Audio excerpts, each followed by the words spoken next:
Hello aspirants, आज का topic है पार्टीशन ऑफ बंगाल 1905 एंड स्वदेशी मूवमेंट। दोनों टॉपिक एक दूसरे से इंटर रिलेटेड है, दैट्स वाई ये दोनों इकट्ठे आज हम करेंगे। जैसे कि हमने 1857 के रिवोल्ट के बारे में पढ़ लिया और उसके बाद 1885 में आईएनसी यानी कि इंडियन नेशनल कांग्रेस जो है वो इस्टेब्लिश हो चुकी थी और उसके काफ़ी सारे सेशंस 1905 तक हो चुके थे। और उसके बाद 1905 की बात है पार्टीशन ऑफ बंगाल, जो कि लॉर्ड कर्जन तब हुआ करते थे वाइसरॉय ऑफ इंडिया, और उन्होंने ये करवाई थी पार्टीशन ऑफ बंगाल। क्यों करवाई थी? क्योंकि बंगाल एक बहुत बड़ी स्टेट थी जो जिस पे रूल करना ब्रिटिशर्स को बहुत मुश्किल हो रहा था, उसे संभालना बहुत मुश्किल हो रहा था। एक ब्रिटिशर्स का हमेशा से एक तरीका रहा था to divide and rule over the state.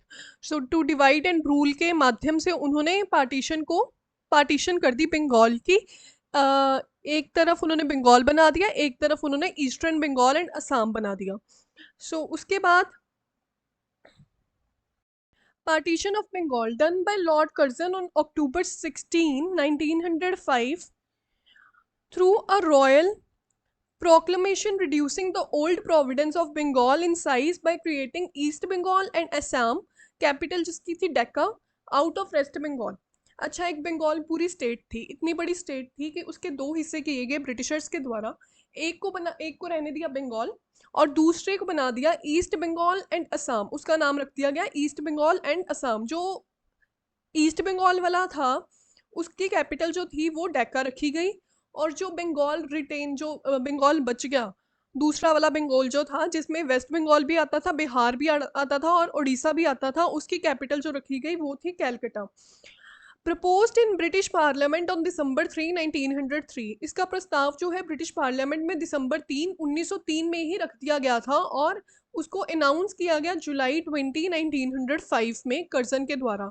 Announce उसने किया जुलाई 20 को 1905 में, और लागू कब हुआ? अक्टूबर 16, 1905 में। ठीक है, ये डेट्स हैं, याद रखनी बहुत इंपॉर्टेंट है। अच्छा, जो ये लॉर्ड कर्जन है ना, ये लॉर्ड कर्जन ये वही वाला कर्जन है जिसने 1901 में पंजाब का नाम पंजाब बदलकर नॉर्थ वेस्ट फ्रंटियर प्रोविंस रखा था। ये वही वाला कर्जन है। फिर उसने 1903 में डिवाइड करने का प्रस्ताव दिया बंगाल को, और 1905 में इसका डिसीजन भी सुना दिया गया ब्रिटिश पार्लियामेंट के द्वारा।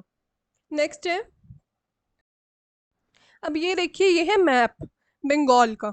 ये जो पूरा है, पूरा हिस्सा ये बंगाल हुआ करता था। ब्रिटिशर्स ने क्या किया कि ये दो हिस्से कर दिए। ये जो बना दिया ईस्टर्न बंगाल एंड असम बना दिया, और ये जो है उसको बना दिया बंगाल। ईस्टर्न बंगाल वाले हिस्से में ज़्यादातर मुस्लिम्स थे और माइनॉरिटी में हिंदू थे वहाँ पे, और बंगाल वाले हिस्से में ज़्यादातर मेजॉरिटी में जो थे वो थे हिंदू पीपल, और माइनॉरिटी में मुस्लिम्स थे। यहाँ पे माइनॉरिटी में मुस्लिम्स थे, यहाँ पे मेजॉरिटी में मुस्लिम्स थे। ठीक है, तो ईस्टर्न बंगाल में मेजॉरिटी में मुस्लिम्स थे। तो जो मेजॉरिटी में मुस्लिम्स थे ईस्टर्न बंगाल वाले, वो सोचते थे कि बंगाल में जो हमारे भाई बंधु हैं, माइनॉरिटी में मुस्लिम्स हैं, उनके ऊपर हिंदू जो है वो अत्याचार कर रहे हैं। और जो बंगाल में हिंदू थे वो सोचते थे कि माइनॉरिटी में जो ईस्टर्न बंगाल में हिंदू है उनके ऊपर अत्याचार हो रहा है, मुस्लिम्स कर रहे हैं। तो ये तरीका इन्होंने ब्रिटिशर्स ने अपनाया था मुस्लिम्स और हिंदू की यूनिटी तोड़ने का और इनमें मतभेद पैदा करने का। Next, the Hindu in the province of East Bengal and Assam were reduced to a minority. ये मैंने आपको समझाया था ना, वो जो ग्रीन वाला हिस्सा था ईस्ट बंगाल वाले में, उसमें जो थे हिंदू जो थे वो माइनॉरिटी में थे, वाइल जो बंगाल वाला हिस्सा था उसमें मुस्लिम जो थे वो माइनॉरिटी में थे। So the government said that it was done to stimulate growth in eastern region. Governor of Bengal was Sir Andrew Fraser 1903 से 1908। तब गवर्नर ऑफ बंगाल जो था वो था सर एंड्रयू फ्रेजर। ठीक है, गवर्नमेंट ने ये बोला था कि हमने ये पार्टीशन इसलिए की है कि ईस्टर्न रीजन में ग्रोथ नहीं हो पा रही थी। अब कर दी गई है पार्टीशन, तो यहाँ पे ग्रोथ बहुत तेज़ी से होगी, क्योंकि साइज डिक्रीज हो गया है और उन्हें रूल करना इजी होगा। Actually they want to set a communal gulf between Hindu and Muslim. असल में वो एक कॉम्युनल गल्फ पैदा करना चाहते थे, मतभेद पैदा करना चाहते थे between Hindu and Muslims. Many national movement start against the partition of Bengal in 1905। अब जो हमारे इंडियंस थे वो पार्टीशन ऑफ बंगाल के सख्त खिलाफ थे, उन्होंने काफ़ी सारी नेशनल मूवमेंट स्टार्ट की। उनमें से एक थी swadeshi movement. Swadeshi movement as a anti partition of Bengal के लिए एक नेशनल मूवमेंट चलाई गई थी, 1905 में ही स्टार्ट की गई थी। वंदे मातरम जो हमारा नेशनल सॉन्ग है उसको एज अ वॉर क्राई के नाम से गाने गाना शुरू किया इन्होंने।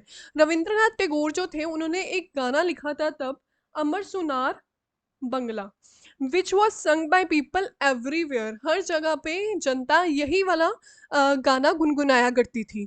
The ceremony of Rakshabandhan was observed on October 16 1905। Hindu Muslim tied rakhi to each other. जब पार्टीशन हो गई बंगाल की अक्टूबर 16 1905 में, रक्षाबंधन मनाया गया बिटवीन मुस्लिम्स एंड हिंदू।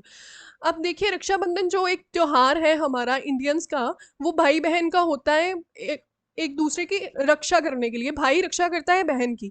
सो यहाँ पे इन्होंने यूनिटी दिखाने के लिए हिंदू मुस्लिम्स ने एक दूसरे को राखी बांधी कि हम तुम्हें प्रोटेक्ट करेंगे, हम तुम्हारे साथ यूनिटी में रहेंगे। सो रक्षाबंधन मनाया गया था। सो ये भी क्वेश्चन आ सकता है कि अक्टूबर 16 1905 को जब पार्टीशन ऑफ बंगाल हुई तब कौन सा त्योहार मनाया गया था एज अ यूनिटी दिखाने के लिए।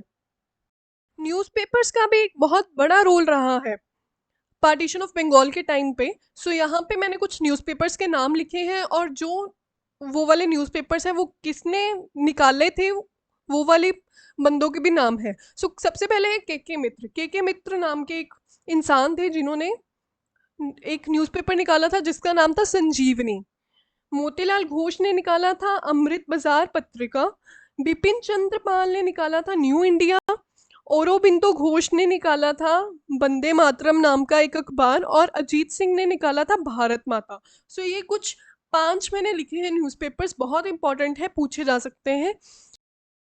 नेक्स्ट है जी स्वदेशी मूवमेंट। स्वदेशी मूवमेंट जो थी वो as a anti partition movement थी बंगाल के लिए। जो पार्टीशन हुई थी बंगाल की 1905 में, उसका विरोध करने के लिए एक मूवमेंट चलाई गई थी जिसका नाम था स्वदेशी मूवमेंट। ये एक नेशनल मूवमेंट थी जिसमें लेडीज़ ने भी पार्ट लिया था, स्टूडेंट्स ने भी पार्ट लिया था, और हम ऐसा भी कह सकते हैं कि एज के हर एज की जनता ने इसमें आगे होकर हिस्सा लिया था।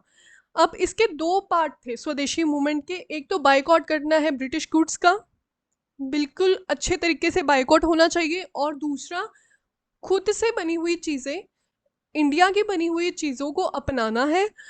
दो चीज़ें होती थी ब्रिटिश की, ब्रिटिश गुड्स में, एक तो थे क्लोथ, ब्रिटिश क्लोथ्स, और दूसरा था नमक, जो इम्पोर्टेंट थे।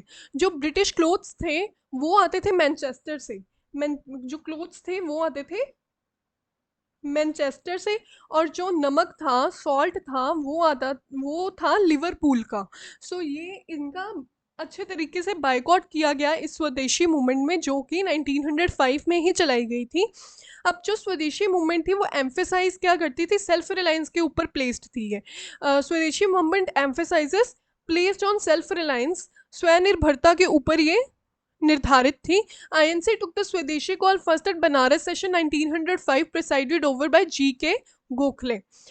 आईएनसी का एक सेशन हुआ था, बनारस सेशन 1905 में हुआ था, जिसमें प्रेसिडेंट जो थे जी.के. गोखले थे, यानी कि गोपाल कृष्ण गोखले थे।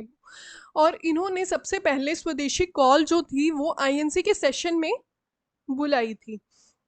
बोनफायर्स of foreign goods were conducted at various places.